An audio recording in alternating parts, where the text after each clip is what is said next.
Okay, let's go.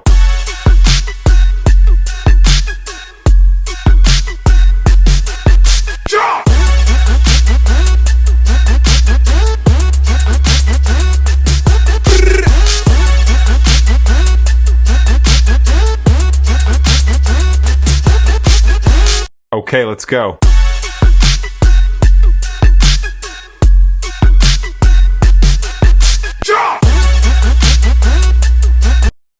So yun, what's up mga kabunker? It's me again. It's another unboxing video. So yun mga kabunker, finally dumating na din tong pinakahihintay ko na album. Actually, first time kong magkakaroon nito. So, backstory muna tayo mga kabunker. Nakita ko tong album na to, yan, papakita ko sa screen, nung March sa record store dun sa Milan. Ang presyo ng Deftones na box set na yan is $149.99. So, palagay natin $150. So, hindi ko talaga siya binili dahil mahal para sa akin. So, ang ginawa ko, inayaan ko na lang, hindi ko na binili. And then, minsan nagche-check ako online, so mahal pa rin. Last week, nakita ko sa apps, binibenta to, yan, pakita ko sa inyo sa screen, binibenta siya ng €50. So, nag-message kagad ako sa seller, kung negotiable pa. So, pumayag naman siya sa offer ko. Ayan, yung conversation namin. Pumayag naman siya sa offer ko na 40. Of course, siyempre plus shipping pa. So, very smooth deal ang nangyari. Kaya sobrang happy ako nakuha ko tong box set na to. So, huwag na natin patagalin guys. Let's crack this open. Grabe, swerte. Talaga hindi ako mapaniwalang nabili ko talaga to. Okay, the moment of truth. Bam! You know, Deftones White Pony 20th Anniversary Edition. Grabe oh. Then numbered pa siya. Ayan yung number niya. 31,000. So nakuha natin is 27,885. Medyo mataas siya pero panalo na rin yun sa presyo. So honest naman yung seller. So may mga minimal dent. Ayan. Yung mga minimal dent. So naman ako pihikan. Importante sa akin yung laman. So sealed pa siya. Mga kabunker, sealed. Yun din ang habol ko dito. Talagang hindi pa siya bukas. So buksan na natin kung ano yung nasa loob. Sayang, nanginayang din ako buksan. Parang kasarap niya yung display, oh. Sealed pa. Yeah, buksan na nga natin. Okay, dahan-dahan lang natin.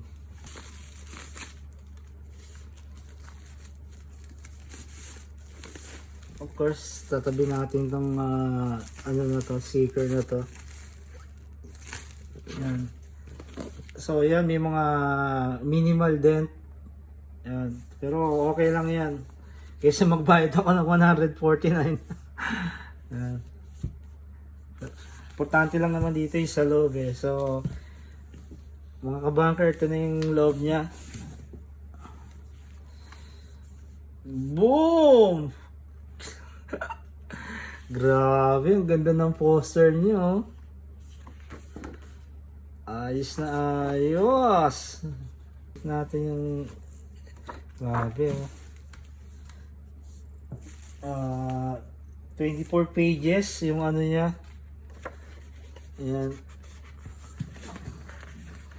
Ano natin. Grabe, ganda ng ano, 24 pages siya. Ayan oh. Mga rare photos nila.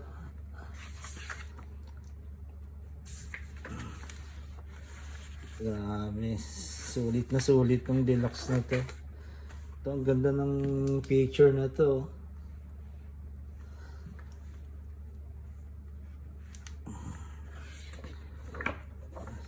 So, guys, in fairness, ang kapal ng papel niya. Oh.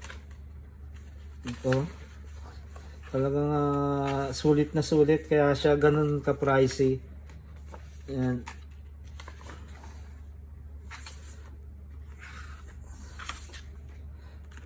Then, ito yung dalawa niyang CD. Yan, yung White Pony album at saka itong mga remixes na to. Yan. So, tingnan natin.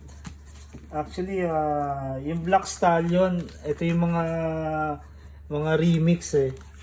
So, tingnan muna natin yung vinyl ng mismong White Pony.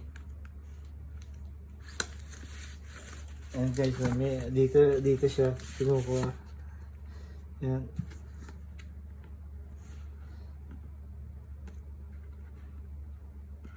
So, ayan.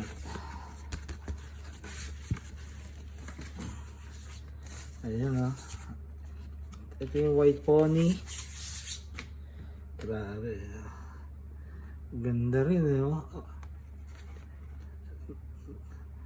Ito yung pinaka main album na White Pony. Ayos. Then tingnan natin yung sa ito yung mga remixes. Maganda tong mga remixes na to kasi mga sikat na remix dito. So ito yung vinyl ng Black Stallion. Yan. Ayan mo. May gold siya. Ayan. So, nothing special naman, same sila ng White Pony vinyl, parehas itim. So, yan. Grabe, ang ganda nitong box set na to talaga. Hindi ko expect na i-score natin to sa apps. Sobrang steel. And, balik na natin. May CD pa. Gandang ano na to, jackpot. Yan o. Grabe, ang ganda nitong ano na to. Bibili ako ng frame pa ilalagay ko to, ipapa-frame ko to para ilagay natin dun sa ano natin, dito sa setup natin. Diyan, lalagay ko diyan. Buti na lang di talaga ako bumili kagad. Kahit nag-tempt na ako, pero naisip ko medyo mahal para sa akin. So, buti na lang sulit yung paghihintay. All of a sudden, bigla siyang lumabas sa apps. Kaya, happy ako, na-score ko siya. Kaya, additional per collection. First time ko taga magkaroon ng box set, kaya I'm sure for keep na to. So, mga ka-banker, hope makita kayo ng steel price, score nyo na. Dahil sulit na sulit talaga. So hanggang dito lang mga banker. Until next video, peace out.